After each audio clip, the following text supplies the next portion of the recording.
Price the lord, hallelujah. പ്രിയ സഹോദരങ്ങളെ, ഓരോ ആഴ്ച എത്ര വേഗത്തിലാണ് പോണത് അല്ലേ? സ്കൂളിൽ പഠിക്കുന്ന കുട്ടികളൊക്കെ പറയായിരുന്നേ, എൻ്റെ അച്ഛൻ സ്കൂൾ ജൂണിൽ തുറന്ന് ജൂലൈ പകുതി കഴിഞ്ഞു, എത്ര പെട്ടെന്നാണ് ദിവസങ്ങൾ പോകുന്നത്. കുട്ടികൾക്കടക്കം തോന്നുകയാണ്. എന്തായാലും ഒരു ദിവസം പ്രിയ സഹോദരങ്ങളെ, വർഷങ്ങൾ 60 വയസ്സായാലും ദൈവമേ, 70 വയസ്സായാലും ദൈവമേ, ഒന്നും ഒരുങ്ങിയിട്ടില്ലല്ലോ കർത്താവേ. അങ്ങനെയൊക്കെ ചിലപ്പോഴൊക്കെ പലരും പറയാറുണ്ട് കേട്ടോ. ഞാൻ റിട്രീറ്റിൻ്റെ ഒക്കെ സമയങ്ങളിലും മറ്റൊക്കെ പറയാറുണ്ട്, അച്ഛാ 70 വയസ്സ് വരെ ജീവിച്ചു, ഒന്നും നേടിയിട്ടില്ല, ഞാനിവിടുന്ന് പോകുമ്പോൾ എന്തായിരിക്കും എൻ്റെ അവസ്ഥ എന്നൊക്കെ അപൂർവം ചിലർക്കെങ്കിലും അങ്ങനെ ഒരു സുബോധമൊക്കെ വൈകിയ വേളയിലെങ്കിലും ഉണ്ടാകാറുണ്ട്. എന്തായാലും പരിശുദ്ധാത്മാവ് നിത്യതയെക്കുറിച്ചുള്ള ബോധ്യം നമുക്ക് നൽകട്ടെ. ഇന്ന് നമ്മൾ ധ്യാനിക്കുന്നത് റോമർക്ക് എഴുതിയ ലേഖനം 10:12. അവിടെ വചനം പറയാണ്, തന്നെ വിളിച്ചപേക്ഷിക്കുന്ന എല്ലാവരുടെയും മേൽ അവിടുന്ന് തൻ്റെ സമ്പത്ത് വർഷിക്കും. തന്നെ വിളിച്ചപേക്ഷിക്കുന്ന എല്ലാവരുടെയും മേൽ അവിടുന്ന് തൻ്റെ സമ്പത്ത് വർഷിക്കുമെന്ന് പറയുമ്പോൾ അർത്ഥമാക്കുന്നത് ദൈവത്തിൻ്റെ പരിശുദ്ധാത്മാവിന് വർഷിക്കും. പരിശുദ്ധാത്മാവ് ഒരു വ്യക്തിയുടെ ജീവിതത്തിൽ വരുമ്പോൾ മാത്രമാണ് ജീവിതത്തിൽ, അതായത് ഈ ലോകത്തിലെ സന്തോഷം, ദുഃഖം, വിഷമം, ആകുലം, ഇതിനെല്ലാം നമുക്ക് ശരിയായ രീതിയിൽ ഒരു എസ്കത്തോളജിക്കൽ യുഗാന്ത്യ വീക്ഷണം, അതായത് നമുക്കറിയാം ഈ ലോകത്തോടെ കഴിയുന്ന സംഭവമല്ല, അതിൻ്റെ അപ്പുറത്തേക്ക് ഈ ലോകമുണ്ട് അല്ല, അതാണ് ഈ എസ്കത്തോളജിക്കൽ വ്യൂ എന്ന് പറയുന്നത്. അതാണ് ശരിക്കും പറഞ്ഞു കഴിഞ്ഞാൽ ഈ പരിശുദ്ധാത്മാവ് വന്നാൽ മാത്രമാണ് തന്നെ വിളിച്ചപേക്ഷിക്കുന്നവ എല്ലാവരുടെയും മേൽ അവിടുന്ന് തൻ്റെ സമ്പത്ത് വർഷിക്കുന്നു എന്ന് പറഞ്ഞാൽ പരിശുദ്ധാത്മാവ് വന്നാലാണ്.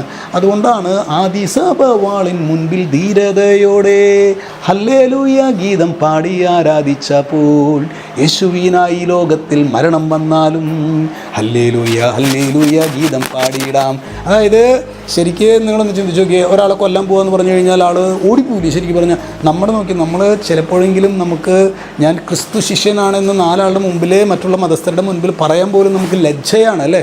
ഇത് മരണത്തിന് മുമ്പിൽ പോലും ഇത് പറയാനുള്ള കാരണം എന്ന് പറയുക, ഒരു പരിശുദ്ധാത്മാവിനാൽ നിറയപ്പെട്ടു. നമ്മളിത് ഈ ക്രിസ്ത്യാനിയാണെന്ന് പറയാൻ പോലും നമുക്ക് ലജ്ജ തോന്നുന്നു എന്ന് പറയുന്നതിൻ്റെ അർത്ഥം നമ്മൾ പരിശുദ്ധാത്മാവിനാൽ നിറയപ്പെട്ടിട്ടില്ല. സഹോദരങ്ങളെ, വചനം പറയാണ്, തന്നെ വിളിച്ചപേക്ഷിക്കുന്ന എല്ലാവരുടെയും മേൽ അവിടുന്ന് തൻ്റെ സമ്പത്തായ എന്താണത്?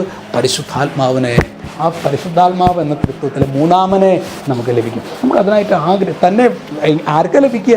തന്നെ വിളിച്ചപേക്ഷിക്കുന്നവർക്ക് പരിശുദ്ധാത്മാവിനെ ലഭിക്കും നൽകുന്ന കാര്യത്തിൽ അത്തരത്തിലുള്ളൊരു ഒരു ഒരു ആ വിളിച്ചപേക്ഷിക്കാനുള്ള ഒരു അനോയിൻറ്റിങ്, ഒരു അഭിഷേകം, അതിനുവേണ്ടി നമുക്ക് പ്രാർത്ഥിക്കാം. ഇന്ന് അതിനു വേണ്ടി ഒരു പറ്റുവാണെങ്കിൽ ഒരു നേരത്തെ ചായയോ അല്ലെങ്കിൽ ഇഷ്ടപ്പെട്ട ഒരു വിഭവം, ഒരു പോത്തും കായാണ് നമുക്കിഷ്ടം, ഉച്ചയ്ക്ക് അതുണ്ട് അല്ലെങ്കിൽ വൈകിട്ട് അതുണ്ട്, അതൊന്ന് മാറ്റി വയ്ക്കുക. എന്നിട്ട് ബാക്കിയുള്ള ഭക്ഷണമൊക്കെ കഴിച്ച് സംതൃപ്തിപ്പെടാനായിട്ട് നമുക്ക് പരിശ്രമിക്കാം.